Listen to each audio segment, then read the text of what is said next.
Here we are at Farley's office. One cannot say that ethics play a very large role in his life.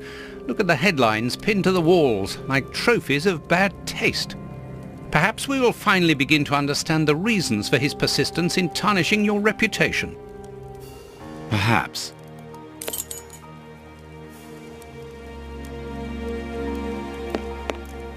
Coffee. It's still hot.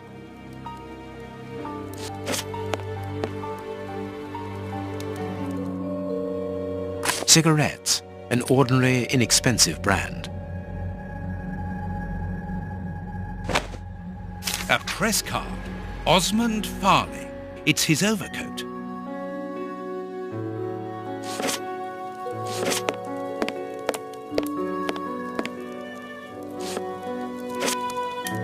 This is an electric box. Interesting.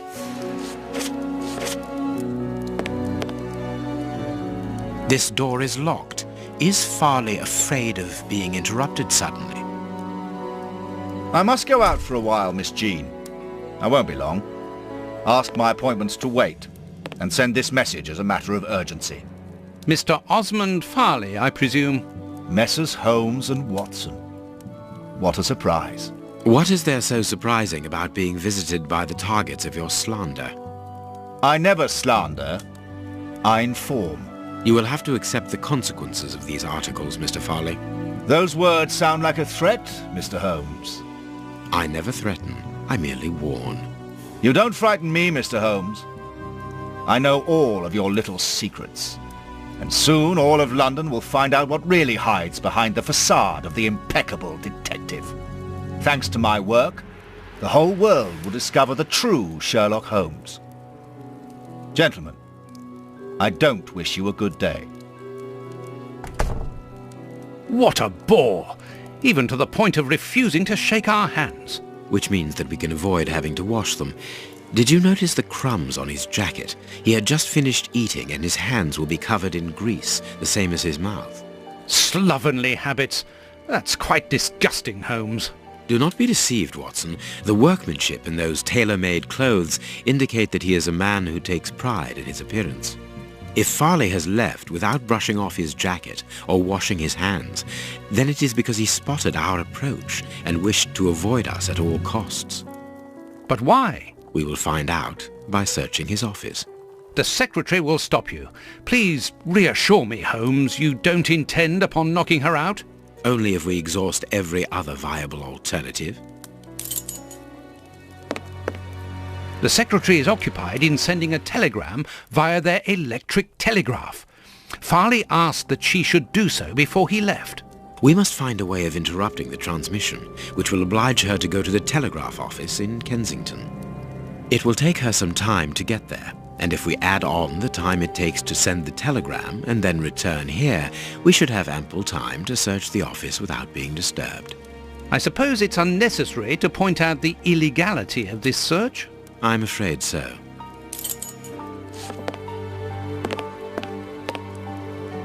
Closed. I need a tool to remove the lid. This is an electric box. Interesting. I need a tool to remove the lid.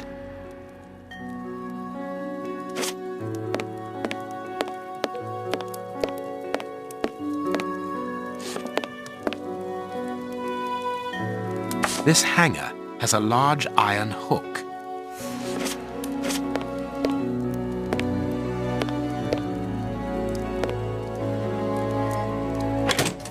I can hear an electrical humming. The secretary is using the electricity supplied by this switch. Let us see if I can cause a short circuit.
There we are. It is simplicity itself. Oh, that's just too bad. Get out quickly, Watson. I'm going to hide here.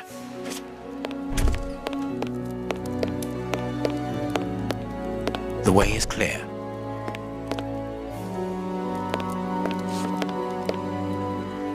Let's go, Watson.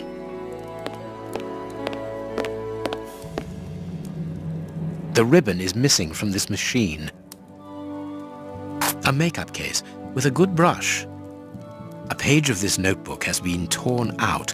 We can only see the title in shorthand and today's date. It's a message that the secretary must send urgently. I'm going to recopy it. You can read shorthand? You never cease to amaze me. Were you a secretary before becoming the great Sher? Perhaps. But no, a man must have his secrets.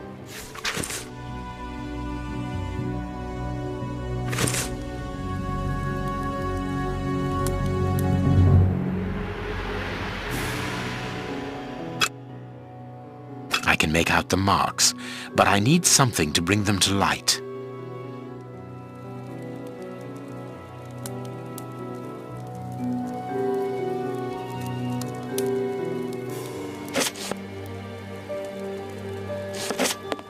Here is Farley's secretary's telegram. Nothing special here.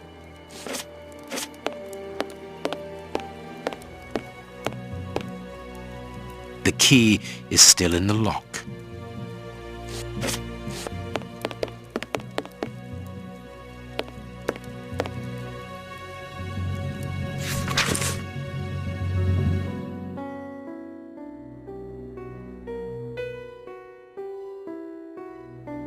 This paper only just escaped the flames. But who is this note about? And who wrote it? I will deal with it later. This book has fallen down from the shelf. The Adventures of Sherlock Holmes. My word! It's my stories about your investigations. A real investigative reporter must have read them, my dear Watson. My adventures have fallen from this shelf.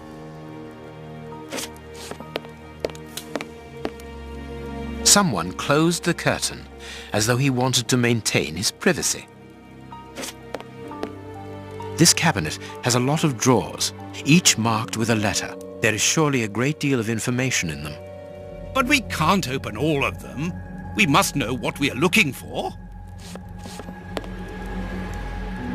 A bunch of keys, a telephone, a technological marvel. A number was written next to it quite recently. A fine, educated hand. Holmes, this number seems very familiar. Yes, but let us dial it to be sure. Miss, get me 1313, please. It is Scotland Yard, of course. I'm beginning to understand. Lucky you.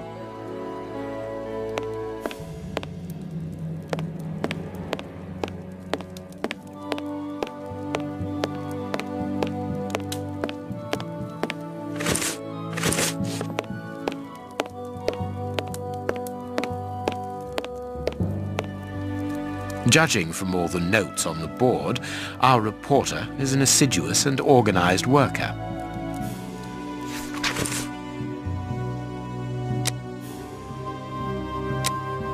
A photograph of Prince Woodville. Farley is evidently also interested in this affair.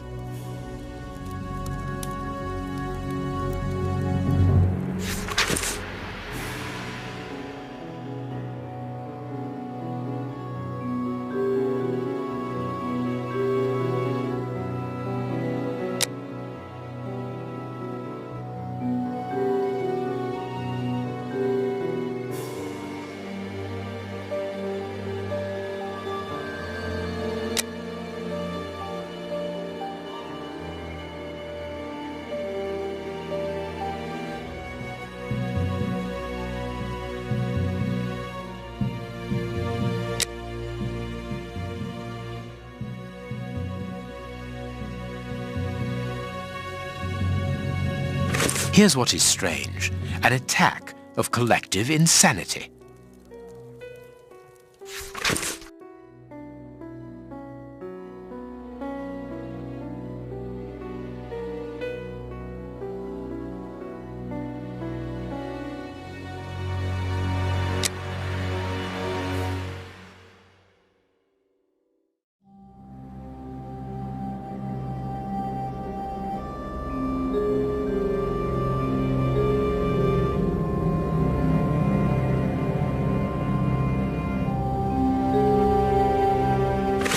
horrible story, and rather a strange one.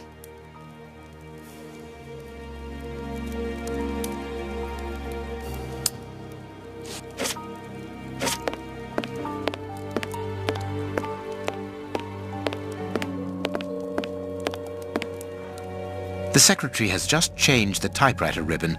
There are smudges of dark blue ink.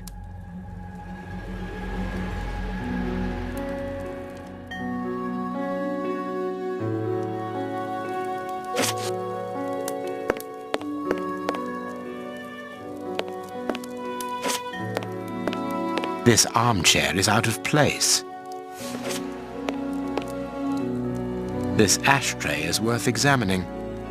This ash comes from an ordinary, well-known brand of cigarettes. It is still warm. The cigar end is still hot. This cigar is of a fine quality. It must be very expensive and difficult to obtain. And it is not even finished. What a waste. Farley was not alone when we arrived at his secretary's office. You are thinking of the owner of the cigar. Yes, the reporter smokes ordinary cigarettes. Can you smell the subtle scent of gingerbread? That is the characteristic odor of a Habano Clarissimo. Our mysterious visitor is a rich man, Watson. This category of Havanas is exorbitant, and I cannot imagine a cigar lover crushing out such a marvelous smoke before finishing it. Since we saw no one leaving the building, that must point to a secret exit somewhere. How are we going to find it? By retracing Farley's steps from the moment before we arrived. Look, this room is teeming with clues.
I understand what you want to do. It's an old trick.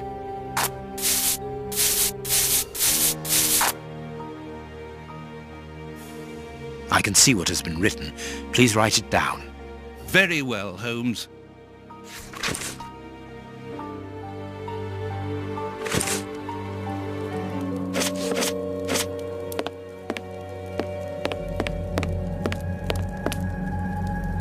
I wonder which drawer the secretary was interested in. The DF drawer, of course, the one in the message that we deciphered from the secretary's desk blotter. Closed. The DF drawer, of course, the one in the message that we deciphered from the secretary's desk blotter. There are a lot of cards. How to find the right one? These blue stains come from an old typewriter ribbon. This card has been removed recently.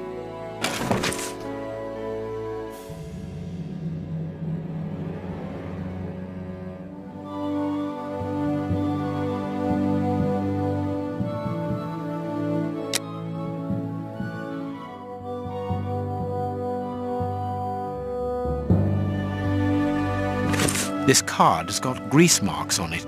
The reporter made them. Apparently he's making inquiries about Prince Woodville, too. But where do you come into all this? Look, if we pull the curtain a little, we can see out into the street.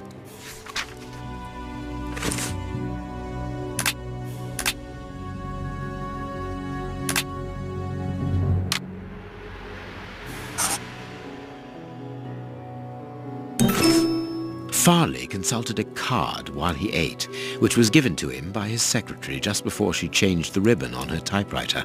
The reporter's greasy fingerprints are all over the card. When he went to file it away, he glanced automatically out of the window and saw us in the street. He closed the filing cabinet and rushed to lock his office door. In his haste, he pushed his chair aside, but didn't think to return it to its place. Precisely. He then hurried to tell his visitor of our arrival and showed him the way out. He then threw a piece of paper into the fireplace. But we still don't know how the cigar-smoking visitor departed. The answer lies in the direction the reporter took, Watson. At a certain moment, he would have been in a place where he had no logical reason to be. Look at our deduction board, and then let us go to the place where the reporter should not be.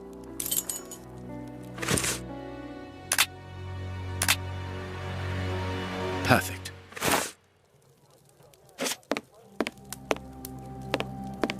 Yes, Watson. In his haste, Farley dropped this book, taking it from the shelf. Let's search this place. There's a control box built into the filing cabinet. This box must open the secret door. We don't know the combination, Holmes. The answer is perhaps within the question, my dear fellow.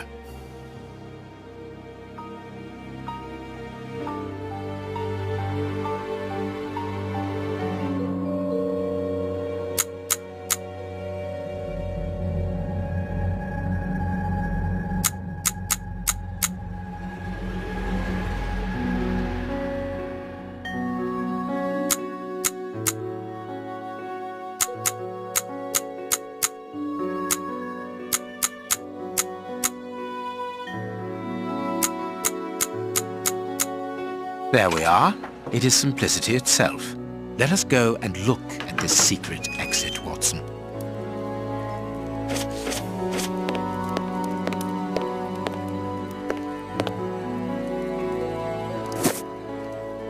Chance has smiled upon us, Watson. This hat was almost certainly abandoned by our mysterious visitor. Imagine the scene. In his hurry, the cigar man drops his top hat. The door closes. The hat is caught beneath it. Fearing above all that he should be discovered, he does not attempt to retrieve it, instead preferring to flee. Who would take such action to avoid meeting us? I cannot tell as yet, but it is certain that he carries the advantage of knowing us. We must discover his identity in order to redress the balance, and this hat will help us. Let us return to Baker Street. Our man left his sandwich unfinished.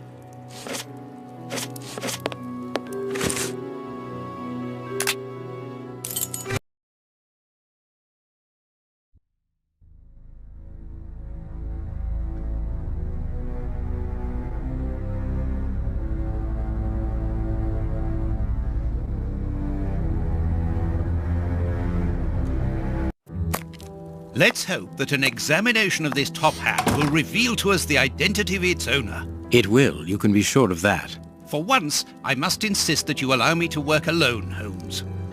As you wish. Take your time. I will examine this hat at my work table.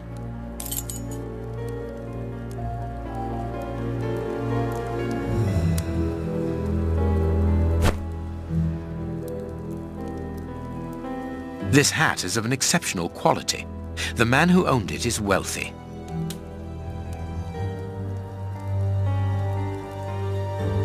Someone has changed the ribbon for another, more modern one, which shows a certain taste for current fashions. Not a mistress, but someone who pays attention to details. This man is married. His hair is graying, and judging by the odor, he puts camphor on it. He is probably in his early 50s.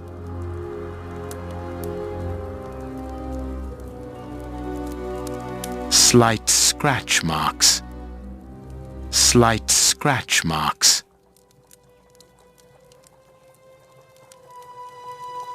This hat was made to measure by a well-known hatter located near the Old Bailey. Slight scratch marks. Slight scratch marks. The man wears glasses, and whenever he puts them on, he grazes the sides of his hat. This would suggest that he is educated and long-sighted rather than short-sighted. heat marks, and a strong smell of tobacco. A cigar smoker, which confirms that this hat belongs to the reporter's visitor. I now have an excellent description of the man that I am looking for. The journalist's mysterious visitor is in a profession highly placed on the social scale. He is rich and married. He must have called Scotland Yard in Farley's presence. He frequents the law courts, from which he makes his purchases. This man is a judge. Let us look through my files to see if I can identify this judge. I have a memoir on the most influential judges.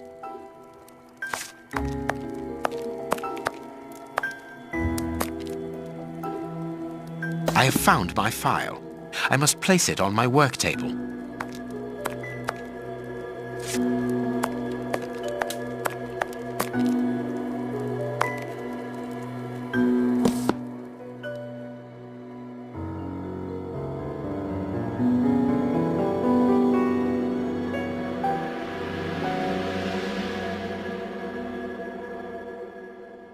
That's not right.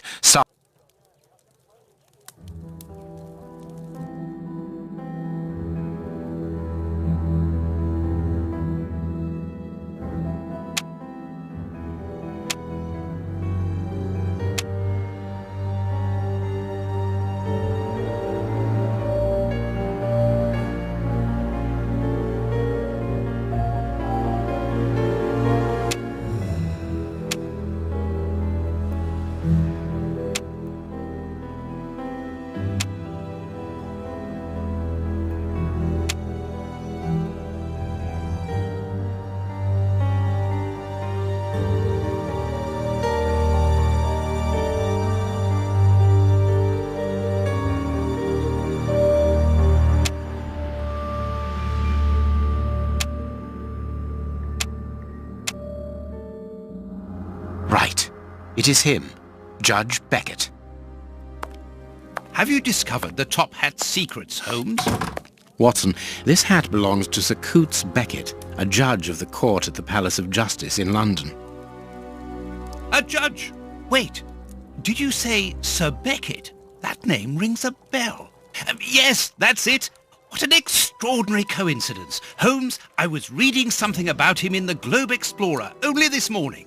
Decidedly, this Beckett seems to have solid ties with the gutter press. I bought it from a rascal who ran off without giving me my change. I'm sure that I've seen him before, and... Spare me the details, Watson. Show me the article.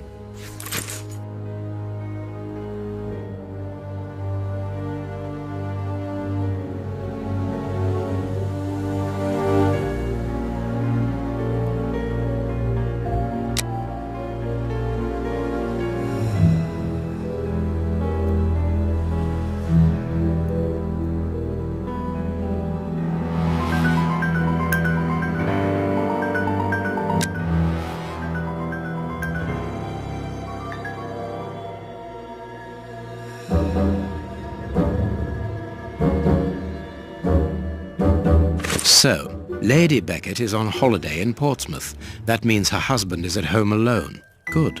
We shall pay a courtesy call, Watson. With a little luck, we shall leave with a few habanos clarissimo. That you should interest a judge of the High Court isn't surprising. You have solved so many criminal affairs that there are 1,000 reasons why a magistrate should be interested in you.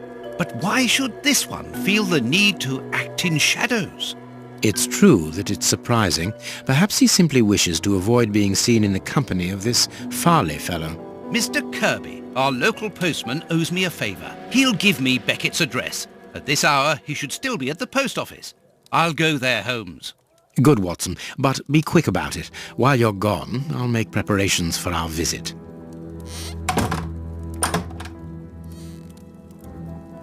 Sir Coots Beckett. I've got the address. We can go round after a nice cup of tea. Don't get too comfortable, Watson. We're leaving immediately.